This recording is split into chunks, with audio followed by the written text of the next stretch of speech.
Welcome to the Sawdust Nation podcast. This is our 29th episode, and I am Nick with NPG Creations. We have here with us fine gentleman known as AJ from Crafted in NJ and Josh from North Country Woodworking. Hello, everybody. Hello. Hello. Well, thanks for the intro, Nick. You did a fantastic job, even though Josh was laughing. I might have been laughing too, but trust me, you should go excited. You should go back to episode 1 and hear our fantastic intros. They were much worse. So anyway, we wanted to thank a couple of our sponsors. First and foremost, I want to thank Totalboat for sponsoring the Sawdust Nation podcast. If you haven't checked out Totalboat products, go check them out. They do everything from epoxy to finishes. And I know I can speak for everybody here. Totalboat is definitely one of the staples in our shops and is used constantly.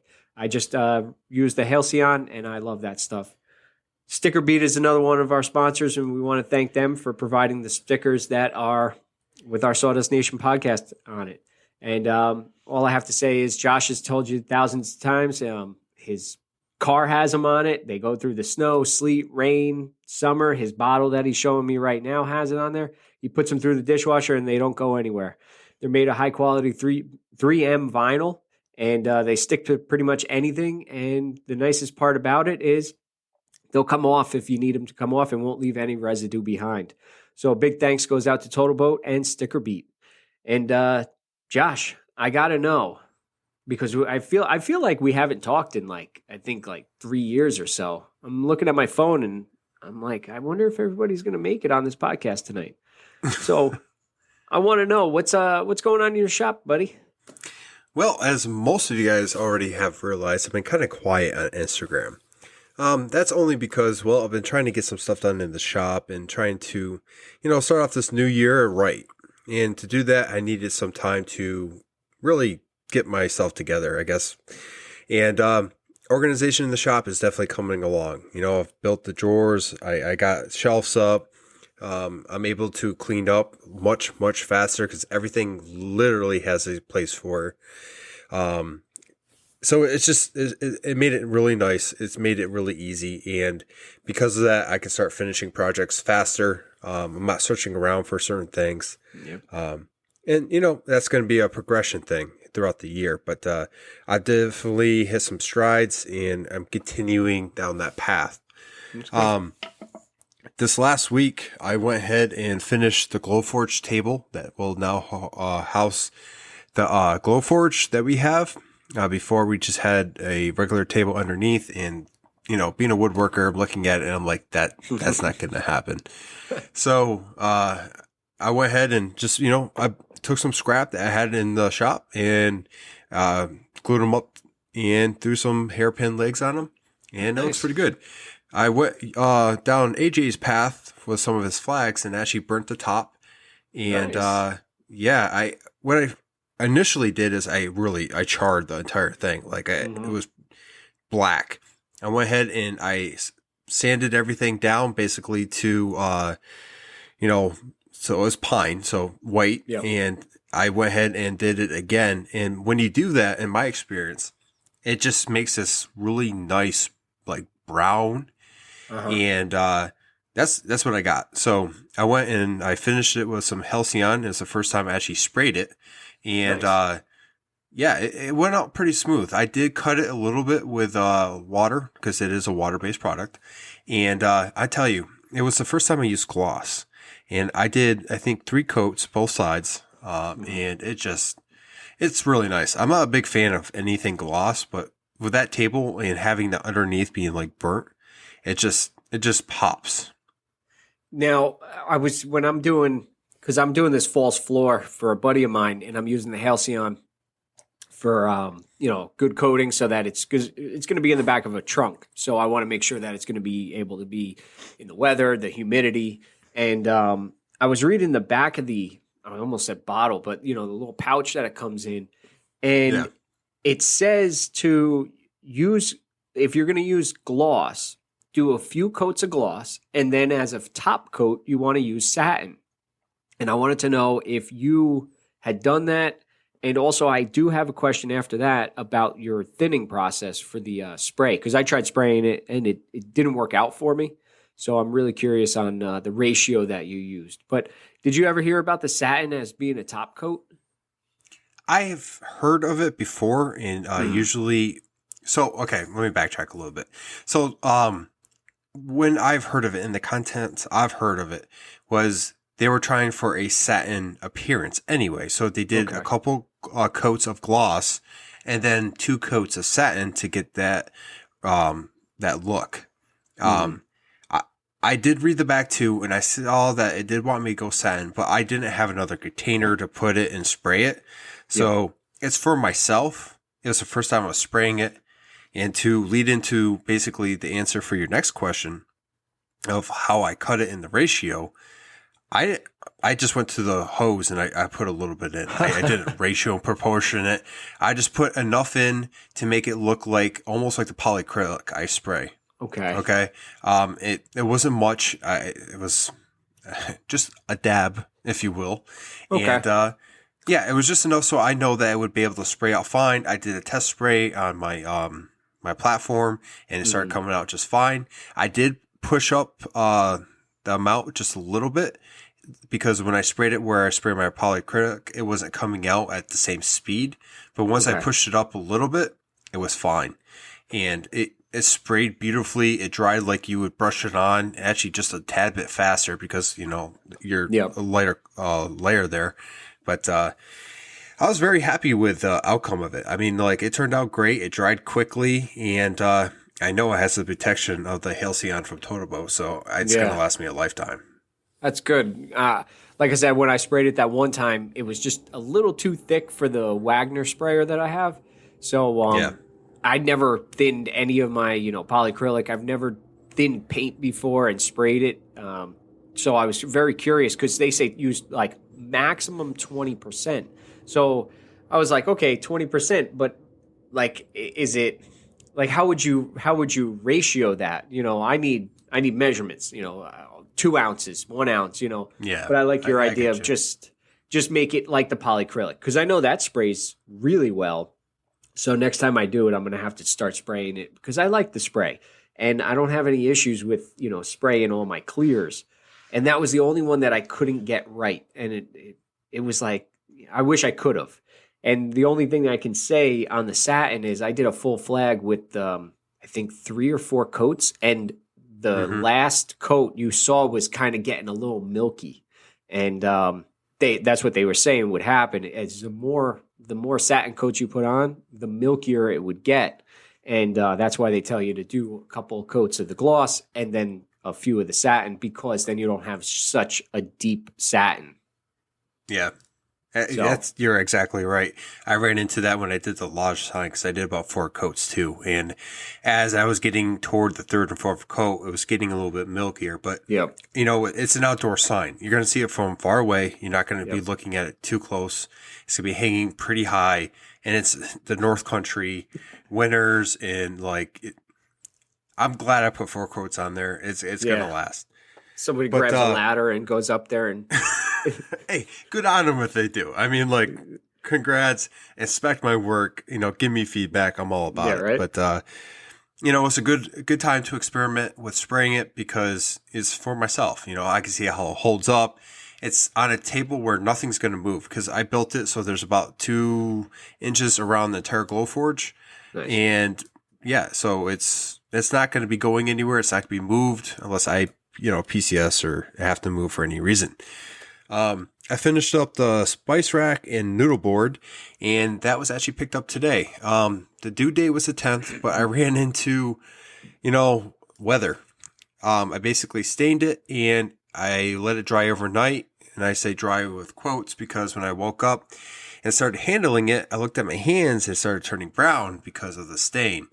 I had the heat going all night with a fan going, trying to circulate the air and keep it at a constant temperature, but it just did not dry in time. So with some grace from the client, they said it was fine for a couple of days later. That gave me time to, get it sprayed and protected and let it dry out. That way I'm not giving them a product that smells and, stinks up their house. So yeah. they were very happy with it. It was a birthday present. So Cool. nothing beats, someone receiving your work for a present. Definitely. I know you guys don't have a Cricut maker, but for those that do, there is a larger mat out there that I ended up picking up this last round because in the past doing the names and whatnot, I would have to break it up. Now they allow you to get a larger mat, so it's a 12 by 24 versus a 12 by 12. Mm-hmm. So I was able to do everything as one little piece, stick it on, and it was smooth. So if you have a Cricut or a Cricut maker out there, that might be something you're interested in. I'm not sure if the Cricuts outside of my house are makers. Yeah, I can ask them next time I hear them. You absolutely should. And I'd love to see that feedback. You should do a reel. I'd really like to see that. I wonder if I could hire them. Little helpers. So, But yeah, other than that, I've been commissioned to do a home sign. It was the first time I heard it called that, but basically a last name established and whatever with a little bit of trim. So some CNC work. I'm doing Nick's favorite wood, which is cherry. I just milled that down and got it flattened on the CNC and designed it, and I'll be carving that out soon. I also have that little kitchen helper. I'm actually designing mostly on the CNC. So my plan is to be able to make these consistently and offer them on Etsy. And I have came across a couple of designs I liked, and I'm going to take parts of each one and make it better. So I'm hoping to go ahead and design that, be able to cut it out on the CNC, and it'd be like a 5-part stand for kitchen helpers, which is easy for me to put together, for me to produce, and I find safer because the more parts in something, the more something can go wrong. So there's that. Nice. And then, I got some new tools in. I got a flush cut trim saw about 5 inches. And I've had a double saw, Japanese pole saw for a while, and that works really good for, flush cut, but something a little bit smaller to get in the smaller spaces definitely helps. And then I got my first Bridge City HP, I think it's 8X. It's a mini block plane, and that thing is sweet. I will tell you what, I took it out of the package, and I'm hesitant to actually use it because it's a piece of art. But with that addition, I will be building a place for my planes separate from my actual French cleat wall, allowing me to, utilize the French cleat wall for other tools I use on the daily almost. But other than that, that's about it for my shop. I have some things coming in, things going out, like always in organization.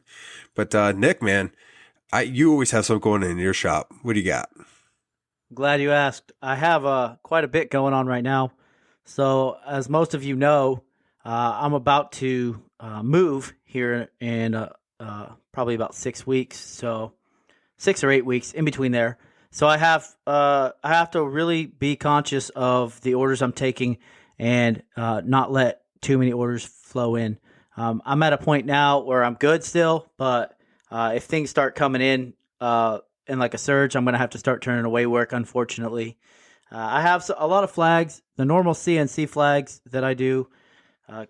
I've got about 5 or 6 orders backlog right now. And then I just got commissioned to do an American flag gun cabinet that has one of the RFID locks on it.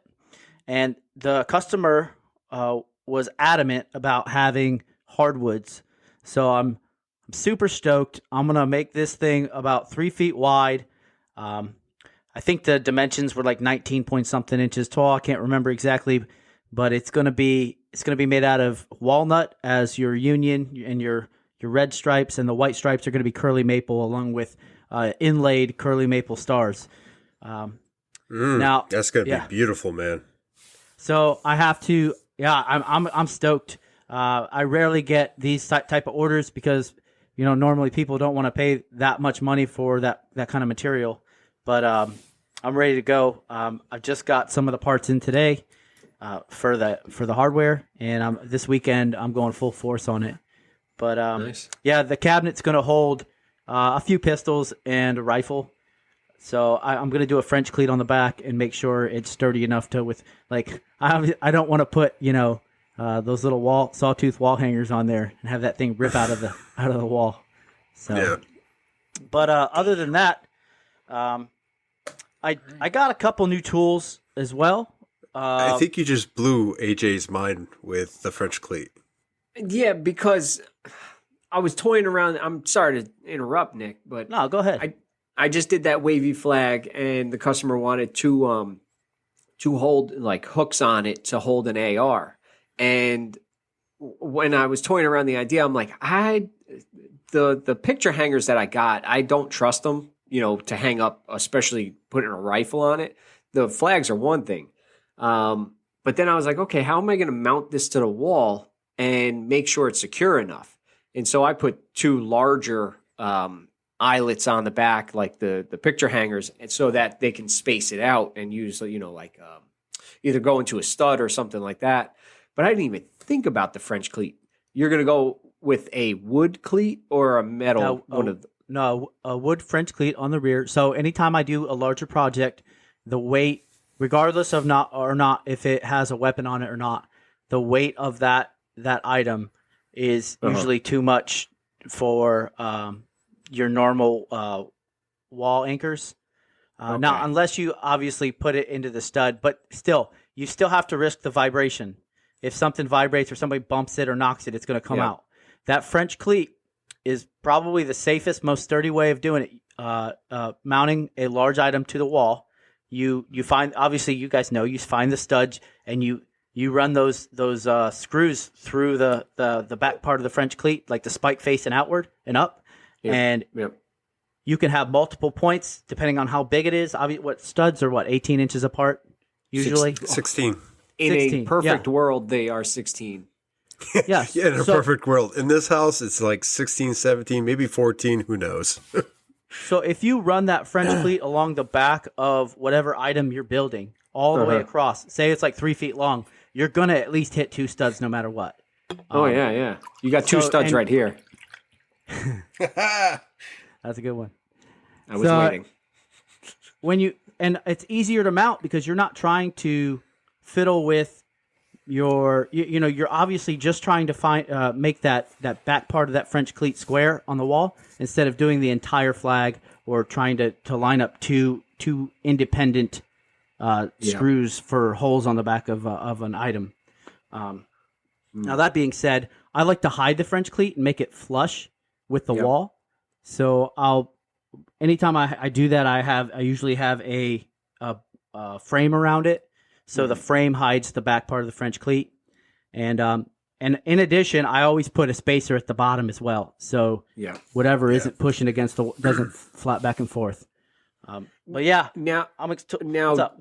Do you go over there and install the cleat on the wall, or do you supply them with the other cleat, the screws to put into the wall, and instructions? Just I'm thinking of the normal customer who if I'm selling something to.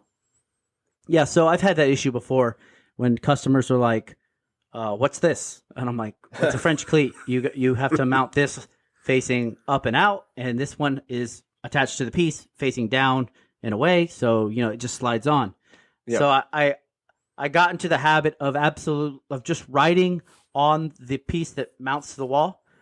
I write on it, "Mount to wall, this side facing out." All right, it's army proof at that point. And then I go.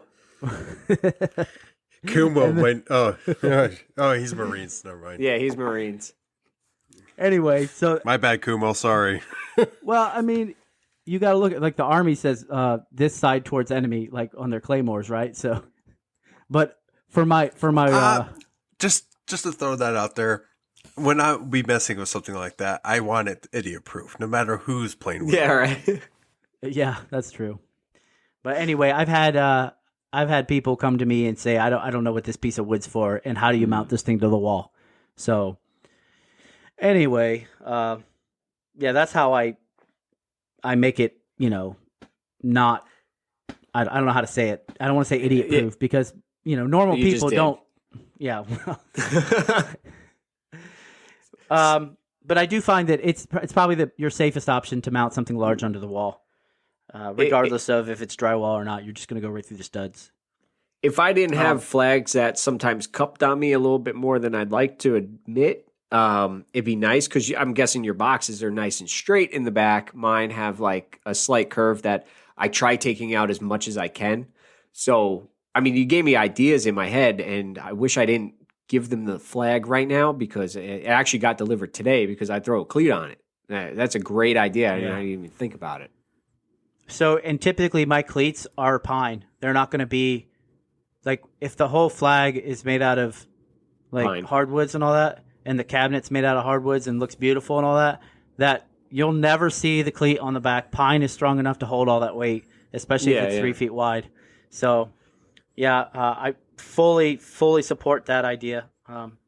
Where was I at? I'm still on what's going on in my shop, right? Yeah. Yes, and before you go into that, I do want to add a little bit onto this. I agree. French cleats is the way to go. I use cleats on any of my heavier projects, but I go and I use the metal ones that you can usually just buy real quick. Now, those are rated to like 300 pounds, some of them, depending on which ones you get.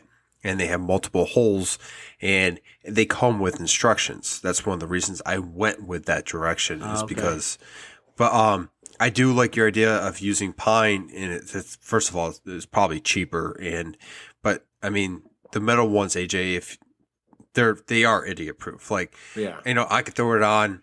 It's not going to be an issue. And then the rest of it literally comes with the hardware. It comes with a little level that inserts into the next piece and instructions step by step with anchors and everything else.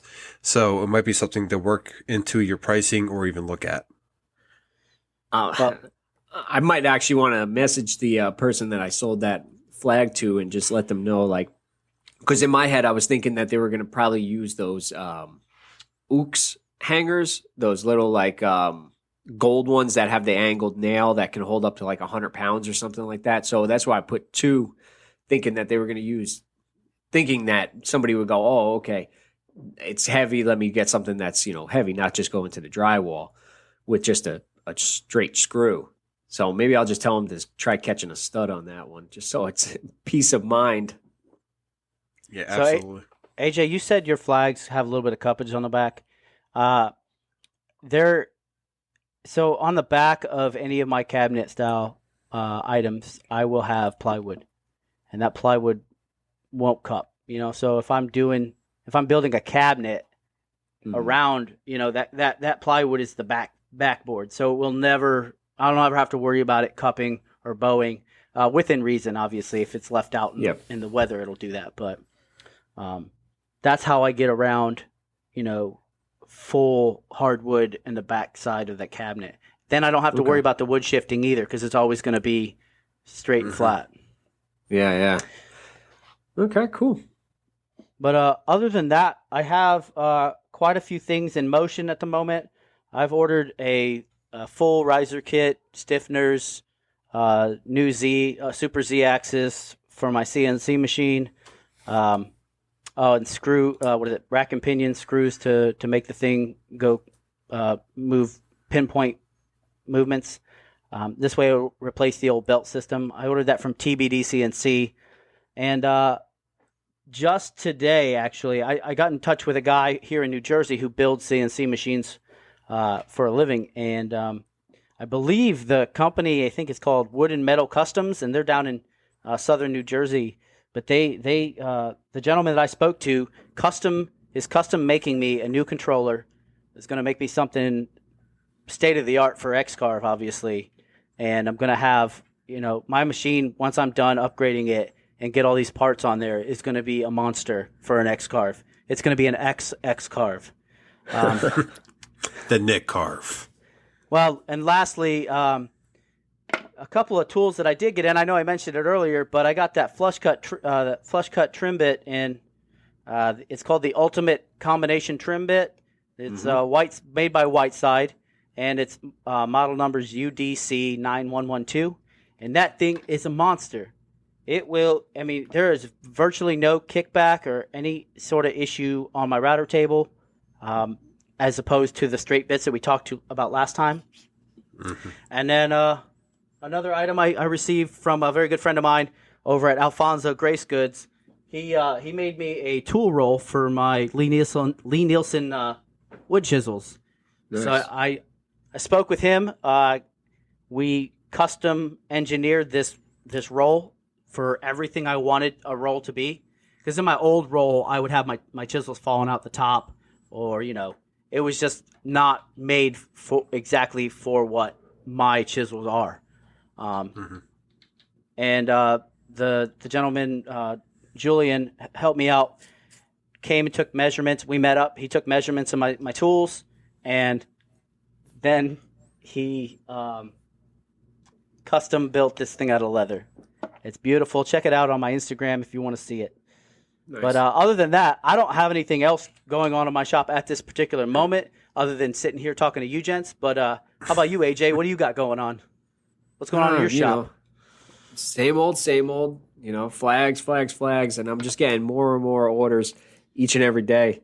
I just did a few flags today. What did I do? I stained a few, got a few cleared. So actually, I'm kind of happy now because I'm getting a few that are due towards the end of this month. I'm getting them done so that they're done, and I'm not, pressed for time.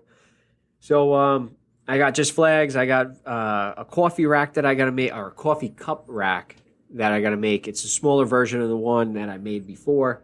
A little bit different, more rustic looking. Valentine's Day is coming up, and I want to try to get a few of those pallet wood hearts that I did. Yes, Josh, it's like a month away, a little over a month. You got time. Time. Do not scare me like that. We're still in January, but you got to plan ahead. Woo! Man, so, I thought I was in trouble there for a minute. No. I'm just trying to plan early. So I want to try to get a few of those pallet wood hearts that I had made. I made 4 different sizes, and it was like a bundle. So I want to try to get a few of those together and maybe put them up on Etsy to see if I can get them sold.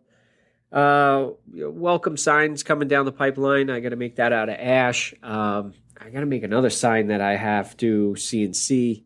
Got a few signs that I have to do as well. So just flags, signs, and I don't think there's anything really like off the charts that I have to do. I know I got to play around with my 3D printer a couple times because I finally got the Prusa running. That is an amazing machine. I have to say now I know why a lot of people go with that, or that even that style. Just having the Z and I'm sorry, the X and Y on the. Wow, I'm really screwing this one up. I'm like lost. But the bed, to have a heated bed and a bed that moves is completely different than that Delta that I have, the Flux Delta.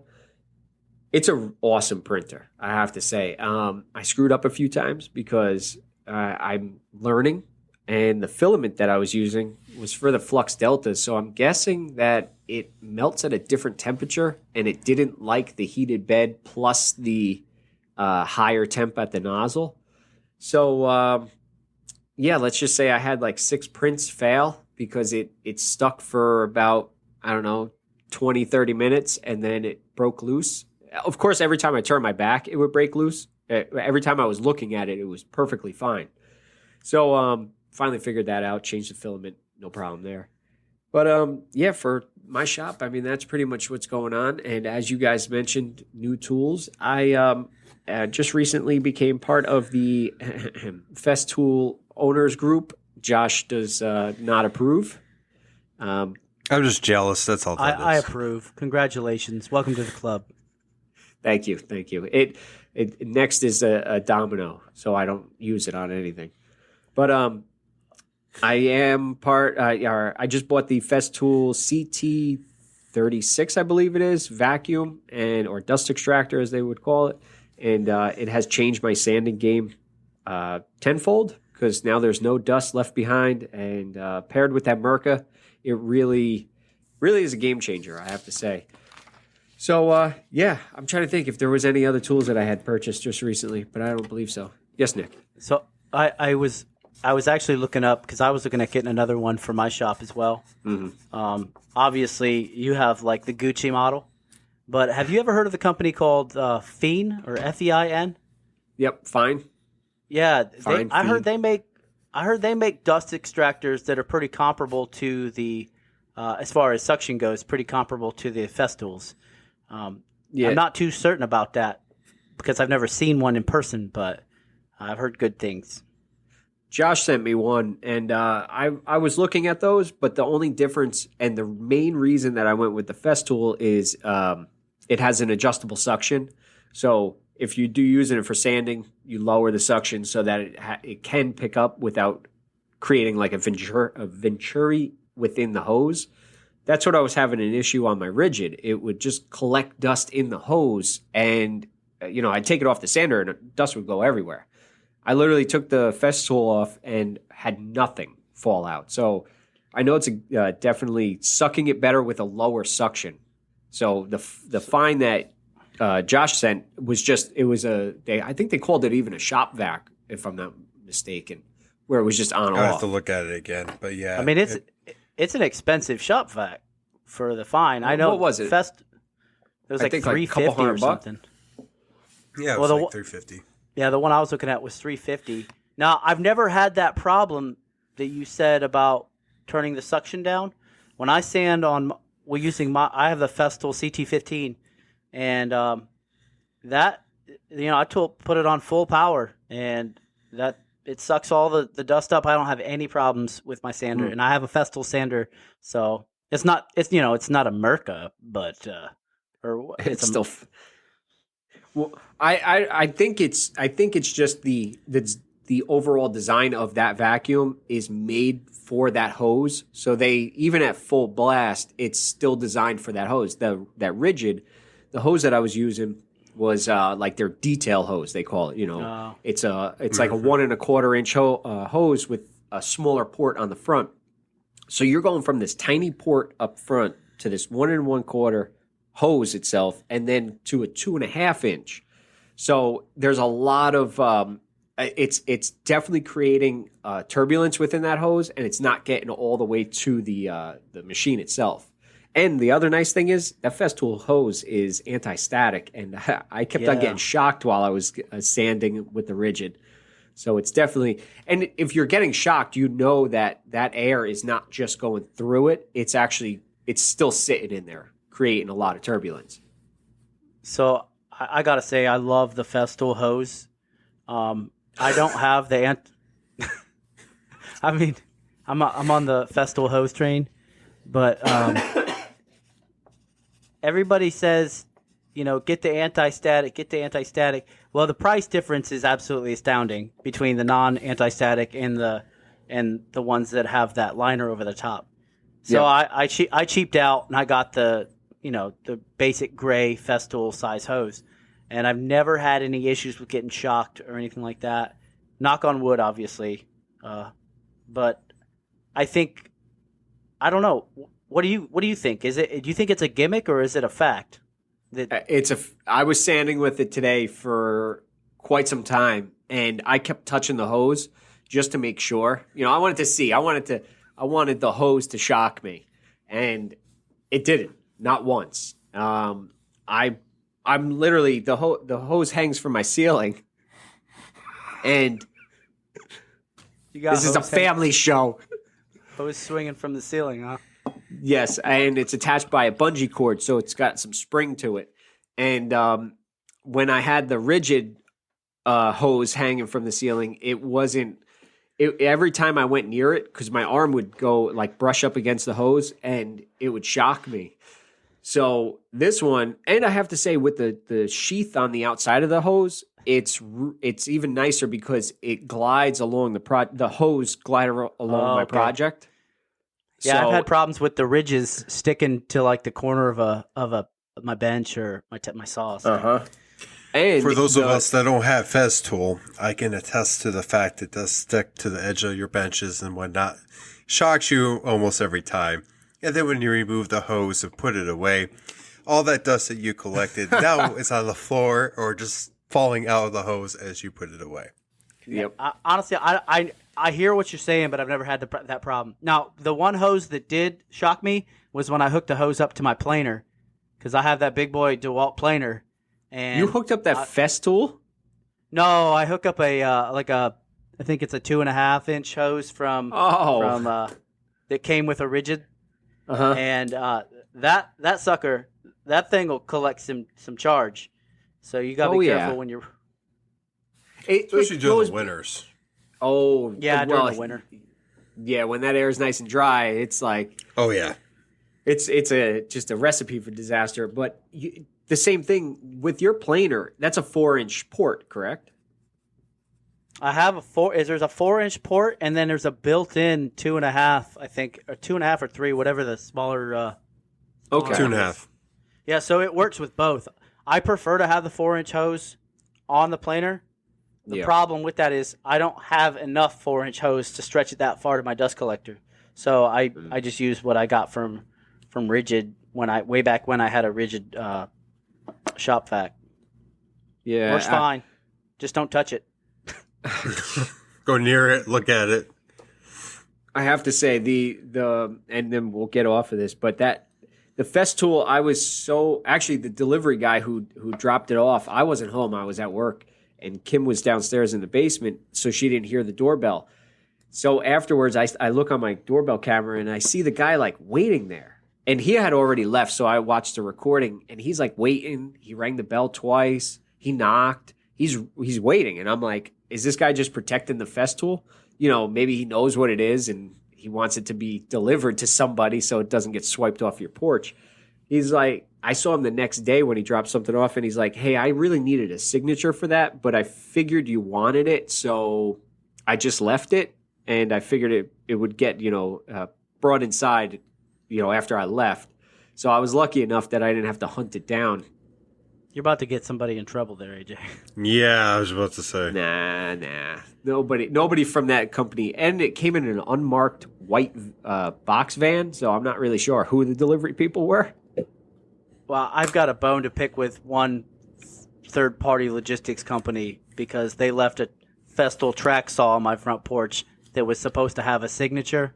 They forged my name and left it there, and I didn't know it was delivered until I got home, like later on that day. So, wow. Yeah, luckily I knew, so I called Kim and I was like, "You got to go upstairs now and go drag that that bad boy in before somebody comes up the street and swipes it." But I was lucky enough that I got it that day, and it's the 36. It's a big machine, but it's so light. I was very, very surprised on the weight of those dust extractors. Oh yeah, there ain't nothing to them, man. But the bags are so expensive. Yeah, that's what I was looking, but apparently the bag is not terrible. It's I think the HEPA filter that is more expensive than the bag. I know they make unlimited bags. Like there's a bag that you can take out, dump, and then clean up. But I think they're like $200 for that bag, and you can empty it and put it back in the machine for up to like 200 whatever times. Yeah. Oh my! Look it up on Amazon. Just type in your. Welcome to the world of Festool, my friend. Well, yeah. Well, they were. It's true. I still love it though. Let me tell you, it's nice. Let's get off our Festools and let's talk about something else. Oh yeah, I was supposed to jump into the question. Thanks for reminding me, Nick. So No problem. Anyway, so we got a question in today, and it is from Jessemtoolcompany, and Josh is going to be queuing that up right now. And go. Hey guys, it's Jesse from Jessemtoolcompany. Hey, so I like to do a lot of joinery, but I don't have the proper tools for any of it. So what I've found myself doing is custom making a whole bunch of jigs so I can use my router and table saw to do all kinds of different joinery. So what I was wondering is, do you guys have jigs that you've built, and what's your favorite ones to use for what joints? Thanks guys, keep up the good work. That's a good question. Well, then I think Nick can go first. All right, I'm gonna go first. Go, Nick, go. So I've found myself recently building some more jigs because of I want to make my joints, and on any of my boxes that I make, I want to make them a little more fancy. I'm not to the point where I'm doing complete dovetails or anything yet. However, I have I prefer the 90-degree miters, or what is it, 45-degree miters to get a box, like in a square. But I wanted to make it look a little more professional, so I built a spline jig the other day, and I built a box and started splining with opposite color woods, and it definitely looks a little more professional, and it looks like there's more care and time invested in the project. Other than that, I have been practicing with making dovetails, but other than that, my spline jig is my new baby. How about you, Josh? No. Oh, okay. I'm going to listen to what Josh has first. Fine. So, I don't have any fancy jigs or anything other than the Portercable dovetail jig that I bought in the beginning of the year. AJ knows about that. He has one. It's been collecting dust for about a year. I think it's been his birthday not too long ago. Calling you out. Sorry, man. I'll let you know how long it's been. Okay, you look it up. But joinery. So it's something that I definitely want to do. I have the tools to do it. I just have to sit down and actually start, finding the time to hand cut some of this stuff. But dovetails, box joints, and that such. That Portercable, I believe it's a 4216. Nick, actually, you came over while I, tried to show you how that worked. I use that. It works just fine. It dovetails especially. You can do half-line dovetails. You can do a whole assortment of different joinery on there. And, when I do boxes, that's what I pull out and go ahead and use. It's something that I'm familiar with now and can use fairly well. But that's the only jig that I have bought or have used to make any kind of joinery thus far in the shop. Okay, nice. AJ, what do you got? Well, it is 1 year and almost 4 months since I bought that Portercable dovetail jig, and it is still in the box. I opened it once, looked at it, put it back in the box. Actually, I never even took it out. I took the manual out and put it back in, and now I think it holds up my circular saw. I keep putting it on there and taking it off. One day in 10 years, I'll probably be using it. So, but I don't make a lot of boxes for anything, so I don't really have to worry about it. But recently, I picked up the Rockler doweling jig and never used it. It's still in the box, but I picked it up for the time that I am going to use it. So in 10 years, yeah, it's the corner key doweling jig from Rockler, and it comes with a few sizes that you can drill. I actually bought dowels as well when I bought this, and they're still sitting on the shelf as well. It looks like a solid machine. I mean, a jig, just in case you guys need to know how it looks. I can provide how it looks. I can't provide how it performs.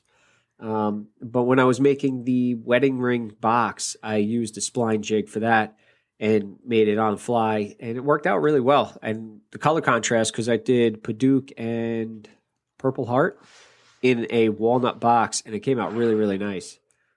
So what woods did you use, Nick, on your splines?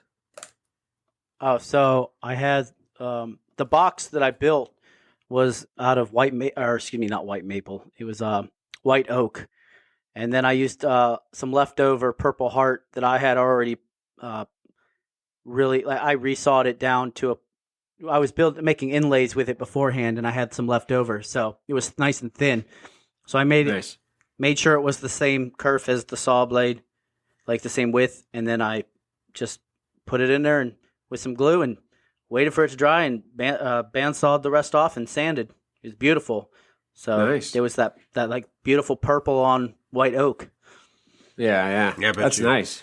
I'm trying to think of your. Did you post that up? Because I'm not sure if I've ever seen that. No, I didn't post that up. That was some projects I'll post because I think they look fantastic. But if I have a project that is in commemoration of somebody who's like a fallen officer or something like that, I think that's a little too personal for me to post up. So I typically just keep those to myself. And if a customer wants to see an example of a box that I've made, I can send that directly to them so they can see it. But I'm not gonna use somebody's misery as my advertisement. But I wanted to bring up another thing about making your own jigs. So making your own jigs is great, and I feel so much accomplishment for making my own tools, because I've made the crosscut sled myself, and I made the spline jig myself, but I kind of bit myself beforehand when I didn't test it out before I started using it. So I was using that crosscut sled, and it wasn't completely square, and I wasted material. So I had to go back and fix my mistakes before I started using it again. Now, when I built the spline jig, I didn't make that mistake twice. Fool me once, shame on you. Fool me twice. Well, you're not going to fool me twice, right? So I tested it out, made any adjustments I needed to make, and I obviously used scrap wood to test it out with, and then boom, made it good. But make things right the first time, you never have to worry about that, right, Josh? Yeah, man. I made my cross cut sled, and that's really my first jig I've ever made in the shop. And I did test it out. I did a lot of research on how to test it out. It's a 5-cut method. You have a square, you test it, you do 5 cuts, you see the difference, and that will tell you, how off from straight it is. And I forget the measurement, but it was enough where over 18 inches, I didn't lose anything worth even coming close to a 1/64th of an inch. And 1/64th of an inch is, for me, I want it perfect, but I mean, like, it was far enough away from that where I wasn't concerned about it. And over 18 inches, that was fine. I couldn't think at the time that I was going to be doing anything else on the cross-cut sled that would matter that much. Mm-hmm. Now, to check your square, did you do the 5 cuts method with that jig that you made? Yeah. I'll answer. Yes. Yes. Okay. So I don't know if it. I mean, I know a lot of people know the 5 cuts is like you put a piece of wood on the crosscut sled, and you start cutting it, and then rotating, cut it, rotate, cut, and rotate. I don't know if maybe it's called something different, but what's up? I think you blacked out there for a minute. What's that? We'll say he lost audio. Yes. Yeah, when I did my crosscut sled, I did the 5-cut method. I did a lot of research, and that's how I checked it, and that's how I knew it was below 1/64th of an inch off. Oh, outstanding! So hey, when you made that crosscut sled, did you do the 5 cuts? No, I'm just playing, man. Honestly, we're just on repeat here. But no, you're absolutely right. Yeah, you basically a square, you cut it 5 times, and at the end, you just measure it and see how far you're off.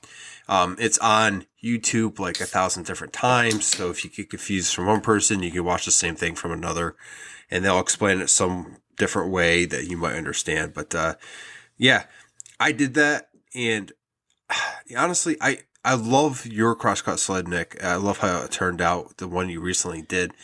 I definitely would like to go back and revisit, maybe do a Microjig crosscut sled and then utilize that a little more. I have modified mine to be able to use their clamps, but there's so much you could do with them. And with the current setup I have, I don't know if I really need to redo it, but it might be sometime this year. I mean, you could always build it up too.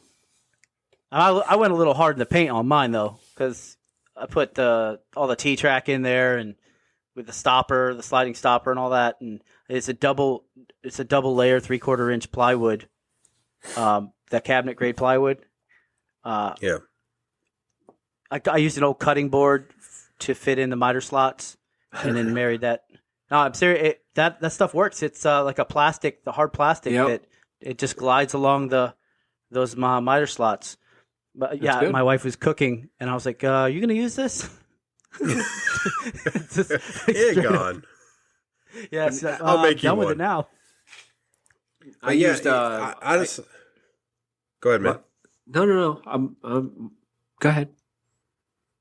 Okay, I guess I will. Yeah, I didn't do that the first time around, and that's one thing I would change is use one of those. I forget what it's called, the plastic, but use one of those plastic cutting boards essentially, and that's one of the reasons I like the Microjig product is because I don't have to buy the T-Track. Because I was starting down that path and I was buying T-Tracks and it was just, it gets expensive. And then when I found Microjig, when I could just do a dovetail and then throw in one of their clamps or one of their jigs, little green doodads. I mean, like, it's so much cheaper. I mean, yeah, their clamps are a little pricey, but what clamps aren't? And I already have like 8 of them. So, I mean, like, use what you have. I have to imagine, though, that those Microjig clamps are super versatile as well. Not like they are. I have Incra clamps on mine that are like screw down clamps, and I wish I had a Microjig clamp that would fit in that T-Track. Just because you can lock stuff to the fence, to the floor, sideways, it doesn't matter. That stuff's awesome. Yeah. I mean, like, we talked about Microjig like 100 times on these episodes, but they are so versatile, and that's one of the reasons I like them, and that's one of the reasons you see it throughout my shop. And one of the reasons I teared up a little bit when I took apart my cart that had the Microjig system on it. I kept the plywood that had the dovetails and everything in it, and I'm gonna find a home somewhere in the shop where I can still utilize that system. I just right now it's taking a break in the corner. So nice. Yeah, my crosscut sled has some good tolerances on it because I used walnut runners, and when I cut those walnut runners, I didn't put them in right. So mine, as I said once before, it's probably as straight as a Harbor Freight square. So I actually had to use my fence to hold it to one side so it wouldn't flop around. And let me tell you, I mean, it cut fine, but it's got a little bit of a slop if I don't have anything like pushing it to one side. So that's my experience with a crosscut sled. It wasn't good the first time. So I like the crosscut sled for repeatable cuts on straight line cuts, but my favorite, like that tool that I told you about before that I got was that was the Incra miter. The miter gauge. Miter gauge. Man, I used that for the first time. I think on that box I was talking about. Yeah. That thing is wonderful. I can't get over how wonderful it is, and it's accurate too. They really did think of everything when they made that. I still need to get a proper miter gauge, and like I keep toying around the idea with either the Incra or just spend the money and get a Jessem. You know, I want something that has a lot of options to it, so it's just not a straight fence. You know, they have the included stop blocks in it. They have the expandable fence. You know, all those micro adjustments. I mean, I really just need. I wish they made it, but a what the hell, a miter gauge to do 90 or 45, because that's all I'm doing. You know, I'm not doing anything weird like 33.5 degrees. So, but I definitely need to invest in a new miter gauge because I'm using the stock one. And let me tell you, that's not fun with no fence on it. So, yeah. Harvey Tools actually has one too. Yes. They're like an off branch from Bridge City, and it's a Compass MG36, and it's up there in price like most of these. But it is one. First of all, anything from these brands, they're almost like a work of art. But they think of everything on that too. This thing is just absolutely amazing, and it has the same features as most of the Jessem and the Incra as well. But yeah, that's definitely a tool purchase sometime in the future. And with that, you know, maybe upgrading the crosscut sled. And I honestly, other than some jigs here and there, but the only two things I think I would need on my table saw. Yeah, you still toying around that idea? Which idea? Did you just say the only new tool would be a table saw? Well, of course, eventually I would like a table saw. I do have a place for it in the actual shop. I have it eventually when I get back doing stories. I'll kind of show my shop a little bit more. But I found a place in my shop where I can actually park my table saw cart and utilize it almost like a cabinet made table saw, much like, AJ and Nick have. Mm-hmm. But it's one of those things where if I find a good price, I might grab a rigid to hold me off until I get a bigger house. But right now, I'm doing fairly well with the Dewalt that I have, and I don't have a good reason to go out and buy, a saw stop or anything at the moment. I don't have the room, first off. And unless I find a deal that just I can't beat, like almost like on the Glowforge type deal, I'm going to stick with what I have. So Nice. I gotta say, like, I only upgraded my saw, my table saw to the Delta, because the rigid I had, I couldn't get a straight cut out of it to save my life. There was so much deflection in the blade. There was the fence would never stay square.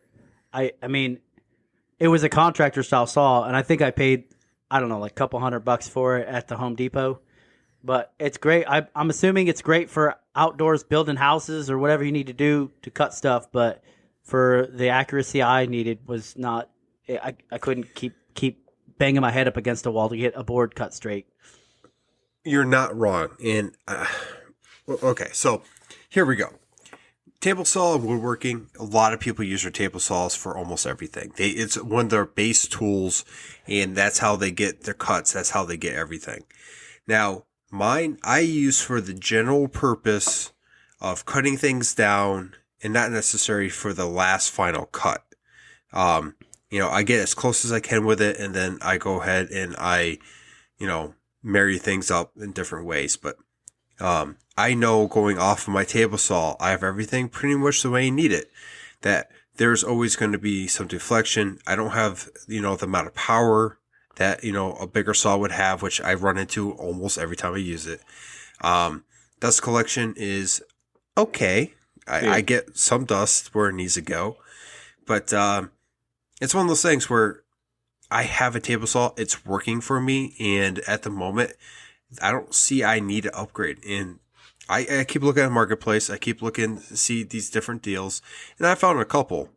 But it's just one of those things where I'm waiting for that perfect deal to pop up, almost like I said at the Glowforge, like waiting for that to happen again, and I'll pick up one eventually. But right now, I have the shop set up where it's fine. I'm not going to go out tomorrow and buy one. It's just one of those things where Nick knows we don't have a lot of room in our shop, so finding the room for a major tool is very difficult, and I've already had to do that multiple times this last year. So, Yeah, I hear you. So hey, do you use? Oh, go ahead. No, go. I have nothing. On your I was just on saying your tables, on your table saws, do you guys use thin kerf blades, or do you all No. use just the regular combination blade, or a finer cut blade? Did you pick up the same blade I did, Josh, at the woodworking show?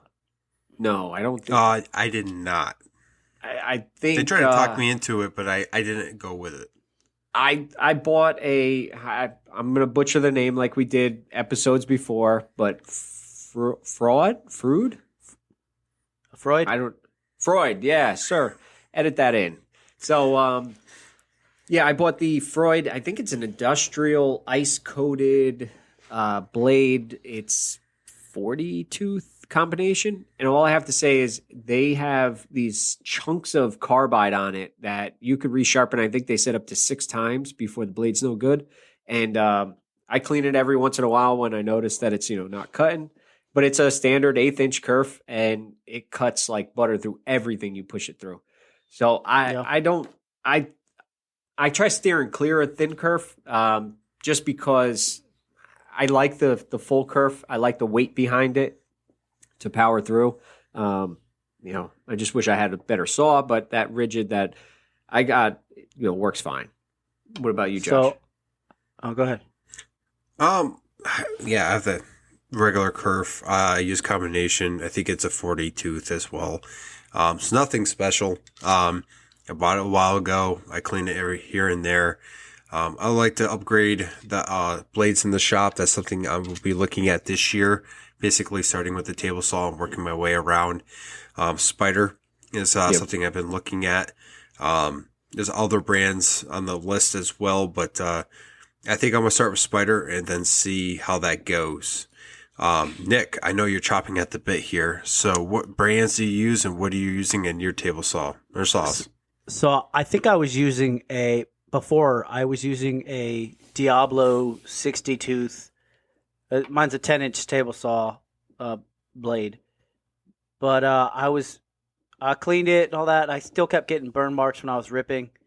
So I was like, man, I gotta do something because I know my fence is parallel. So I went and did a little research, and I know Freud, they made a thin curve glue line rip blade. And I bought that blade, and it's 100% different when I'm ripping boards. And that's particularly the only thing I use to rip is a table saw. I mean, I'll use it for cross cuts every now and then, or miters every now and then when my miter saw, my Festool miter saw isn't, if it's too big for that. So, but I have to give Freud kudos on that blade because that thing is absolutely wonderful on that glue line rip thin curve blade. That's what I heard, and I heard that from a few makers. One in particular was Christian Tierno over at Woodworking. Probably screwed his Instagram name up, but we'll put it in the comments. I don't change my blade out. My blade stays the same for everything that I do, from ripping to cross cutting to, just looking pretty. And he did some videos on it about when he changes his blade out and which one he used. And I messaged him, and he told me that the same blade you were just talking about, Nick, is like the one to go for glue line rips. And when I first got into this little journey of mine, I never knew what a glue line rip was. I thought it was when you screwed up and you had to cut the glue line of the piece. So lo and behold, I realized that it gives you a better finish, so you can glue them up. And now, speaking of switching blades out, I don't switch blades. What about you guys? You mean to make different cuts? Yeah, like if I don't know if you do any dado stacks or anything like that. I'm absolutely terrified of dado stacks because one blade's enough on that table saw, so I don't get how you can throw like a set of blades plus like those chipper teeth in there. It just doesn't seem like it would work out for me. Josh, you want to go first? Yeah, mine's pretty simple. I'm a one blade wonder. I have my combination blade that I use. Now, again, I am trying to change that up this year. I would definitely like to get into the technology of the different blades out there and what I should be using on my table saw versus what I'm currently using. Progress, learning, and all that. But it's one of those things where I can't use a dado stack on mine. And if I did, I have heard tales of it being very, very small dado stack, which isn't really worth anything. So it's one of those things where it's like, yeah, I'm going to probably get a couple good blades. I'll be switching them out when I do different stuff. But that's in the future. I don't do anything currently. I use my combination blade for pretty much everything. So, Nick, I know you changed them out, so you go. Yeah, so if I'm doing cross cuts, I'll use a normal kerf Diablo blade because it cuts fine cross cut. If I'm doing obviously ripping, I'm using that glue line rip blade from Freud. And then if I'm making coin racks or grooves in something, I prefer to use my router table. However, if I'm making like a stadium seat style coin rack where it's angled and I have to get those cuts angled, I will use that Freud Super Dado stack in order to achieve that. It's wonderful. It makes light work of any hardwood. So the only gripe I have right now is my table saw won't fit the entire stack. Yeah, I think it will only fit like maybe, I want to say a little less than half an inch worth of the dado stack. So I can't get that full like inch or inch and a half dado out of it. You know what I mean? An inch? I think it's an inch is the largest you can cut with that. I gotta double check. God. But there's a lot of pieces in that kit, And I did get that kit off the Facebook Market, and it was barely used, and I got it for a fantastic price. Let me tell you, without a dado stack, it makes long work of most of the stuff I have to use. I'm telling you, I'll sit there and I'll be like, I don't know why I'm doing it this way. A router table, in fact, for any coin racks is what I suggested to AJ. Yep. But I have yet to actually take my own advice, and I continue to use the table saw because that's what I've done it on and know and love. So it's just 2 passes, and it doesn't take much to do that. Yeah, I've had some issues with, as we mentioned multiple times as well. I'm still in the process of. Is Josh trying to get into Nick's place? Yeah, I'm trying to break in. I heard he has some new tools, and I don't have a scooter this time. I have the car, but whatever I can fit. But anyway, I lost my train of thought as I was trying to, I like to put projects off for years and years and months.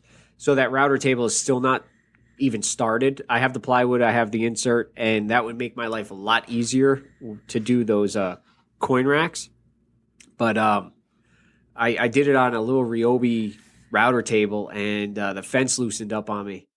So next thing I know, it's not straight through. It was kind of angled. And so it started out in the center, and then it ended up almost cutting through the edge of the coin rack. So I had to tighten up my fence a little bit more with a pair of channel locks. So that's my router table experience, and I cannot wait to get that Craig insert that you sent me, Josh, finally installed. Yeah, having a dedicated router table would be nice, Nick. Yes, it would. But with that, any quick mess ups this week? Anyone have any things they want to share with the crowd of what not to do because they really messed up? I got one. It's stupid, but I got one. So you know how if you're using spray paint, you always shake the bottle and do a little test spray first? Just to make sure you're getting a good stream. Y'all know what I'm talking about? Yep. Well, I didn't do that. I was using clear coat. And so anytime I'm getting ready to carve out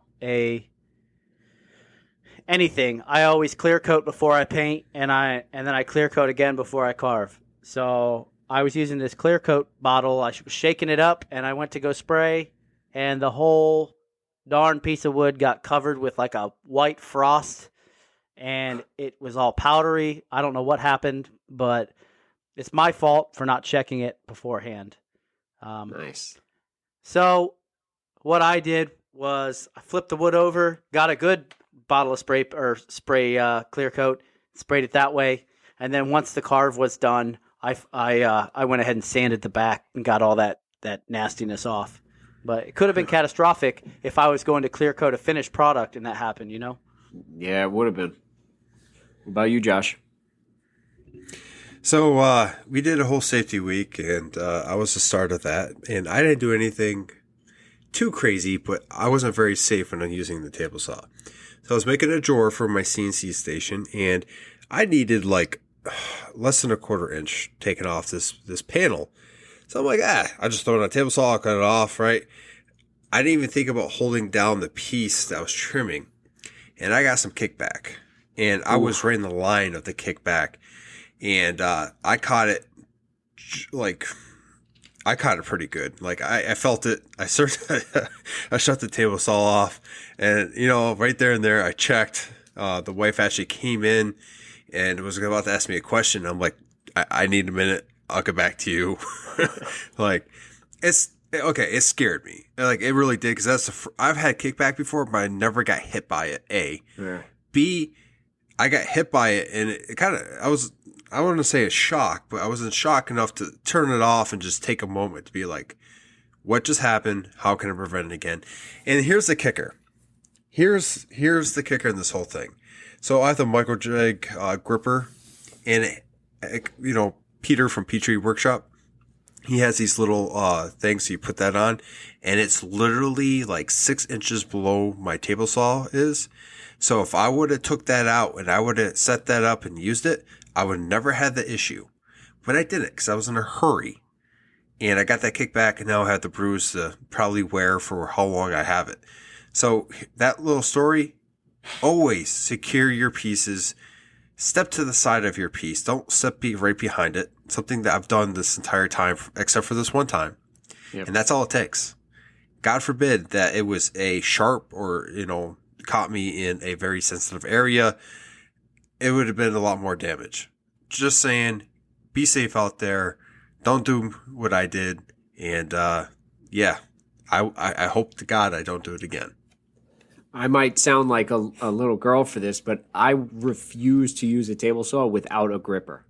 I was at a buddy's house, and he had no riving knife on it, and he's, it was a little Milwaukee-powered table saw, so he put it on the ground, and he's like doing this sketchy cut, and he asked me, he's like, you want to just rip down a 2x4? Now, I've seen the 2x4s that I ripped down, and I've seen them clamp onto my riving knife. And I told him no. I'm like, point blank, I don't feel like having a piece of wood kick back on me. Luckily, this far, I have not had kickback. I've had other issues with table saws, but that's a big fear of mine. So that gripper comes in handy. I mean, I love it. Since the day I got it, I've used it ever since. The push stick has never come into play. Just because of the versatility of it, you could set it up so many different ways, and you have so much control, over that piece. So definitely, next time to always use your gripper. I do it every time. Like, I put it there for a reason. Yep. I literally usually take it out, I set it up, and I use it every time. But there's going to become a day, and I guarantee everyone has done this or come close or will be doing it, where it's a momentary just loss because you're trying to hurry up and get this done. Because, I have projects for people that are paying, but I need this drawer done because I have bits that I paid for just sitting underneath my table. They need to be secure in a place I could find them easy. Yep. So I needed to slow down, take a breath, and just practice what I preach and I've done in the past. And I did it, and I paid for it. Luckily, I still have my fingers and everything and just a bruise. But, it's just one of those things. AJ, do you have any stories? I can't. I was trying to think. The only kind of failure that I had was on the 3D printer this week. It's been this weekend was kind of not so productive. Let's just put it that way. Saturday was kind of just a blah day for me. I had zero motivation this weekend, so I'm trying to pick up now. So if any fails come up, I'll write them down in my little notebook and keep them for next week so that I can come and tell everybody. But no, nothing as we speak right now. The only kind of fail would be the Halcyon. I got to send you a picture or something, Josh, because... Oh, yeah, I've been waiting on that picture. I don't know which one you're talking about. Not the dirty one. I'm talking about the one that you said you were doing the Halcyon and you messed it up somehow or something weird happened and you were going to send me a picture of it, but I have not received that. So I'm really interested on what happened or what's going on with that project. It's real quick. You remember that false floor that I'm doing? It has all the epoxy pours in it, and it has I did all the carving and then poured all the epoxy, different colored and whatnot. Only around one carve it's blotching. The Halcyon is blotching, and the only thing I can think of is I sanded those epoxy pieces to about 3,000, but I did that in 3 different spots. And the only one that's blotching is one of them. And it's very strange. I lay it on nice and thick. I even poured a second coat right on top of that piece, just in that general area, brushed it on nice and thick, still blotched. It's almost like the wood's absorbing it, and I can't figure it out. So you shouldn't be absorbing anything if you polish that to 3,000. Yeah. I don't know. I'm going to have to do some thinking about that and see what I can come up with. I don't know. I'm really not sure. But at this moment in time, I'm going to start by wrapping it up and thanking our sponsors for sponsoring this fantastic podcast that I get to do with 2 lovely gentlemen. And, one of our sponsors that I was just talking about with the Halcyon is Totalboat. Go check out Totalboat.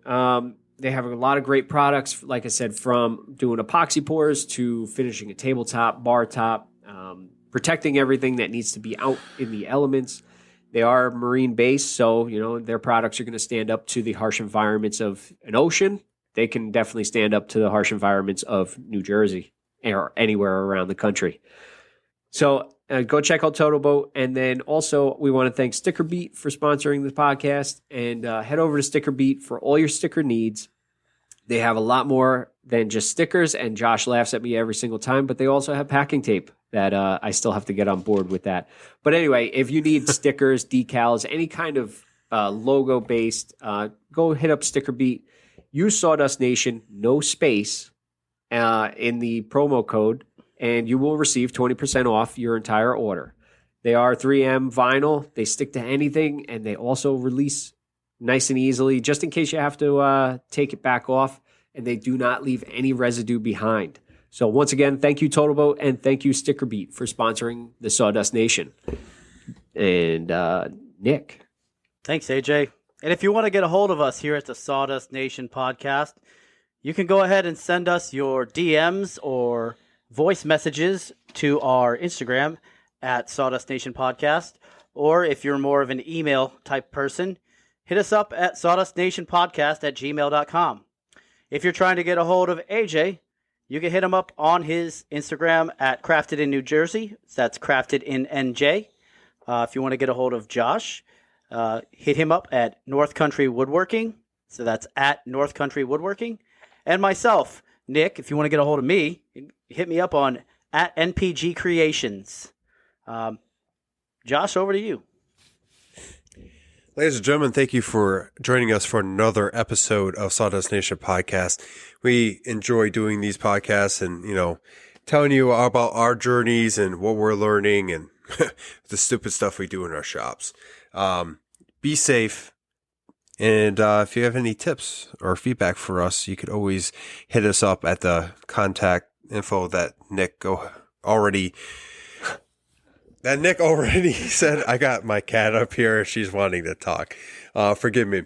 If you listen to us on Apple Podcasts, leave us a 5-star review, leave us a comment, and let us know how well you like it. I don't know how much you like our Sawdust Nation podcast. How you like Nick being on the show. And remember, 5-star reviews help us get up in the ranking, and then more people get to listen to the Sawdust Nation podcast. And with that, I will say bye-byes, everybody. I love everybody. I hope everybody has a great week when this gets released on Thursday-ish. And over to you, Nick. Just remember, folks, take care of yourselves and each other. Till next time. Sawdust Nation out.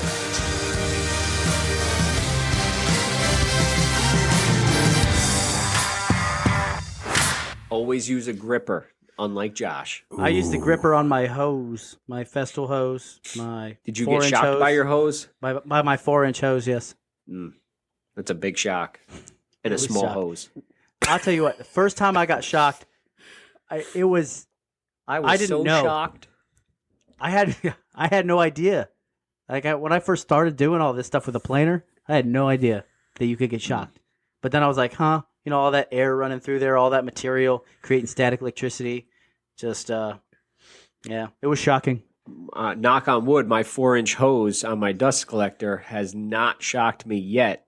And before I put that whole system together, that was like, I was waiting for an explosion. When I turned the dust collector on, I was waiting for like 2 minutes later just to have like a literal explosion. Actually, I did scare the hell out of myself when the bag blew off. And Josh can attest to this because I literally was running it. Next thing I know, I hear this loud thump. And I was pretty close to it. And next thing you know, I had to check myself for leavings. So when I first got the planer, I was like, I'm going to use this outside. How much dust or how much chips can it actually make? I thought it wasn't going to. So this planer doesn't just drop the chips behind it. It has a turbo fan inside that blows it everywhere. So I'm like, I have my planer facing the neighbor's house and the neighbor's driveway, and I start running a 2x4 through it, and it starts snowing on the neighbor's car with pine chips. And I was like, oh my gosh, shut it off, shut it off. It was terrible. That's pretty good. Talking about 4-inch hoses, mine was all blocked up. I had to pull it off, and it was full of debris, and You had to do a hose hysterectomy? yeah, it was pretty bad. So long story short, I went to go use my 4-inch hose, and I hooked it up to my table saw, and I look, and there's like it wasn't sucking up anything. Like I even took it off and went to the CNC station, put it down in some sawdust, and it basically didn't do anything. I'm like, okay, something's wrong here. Luckily, attached this just with a clamp, so I go over there, I undo it, take it outside, and there's a good probably foot section or 1.5 section of a clog of just sawdust sitting in there. And once I got that out, it worked fine. But man, like I didn't even realize it. So I was wondering how long it's been since it started doing that. You got to really look out and make sure your hose ain't too clogged, or it just won't work. I was going to say, you were wondering how long your hose was clogged.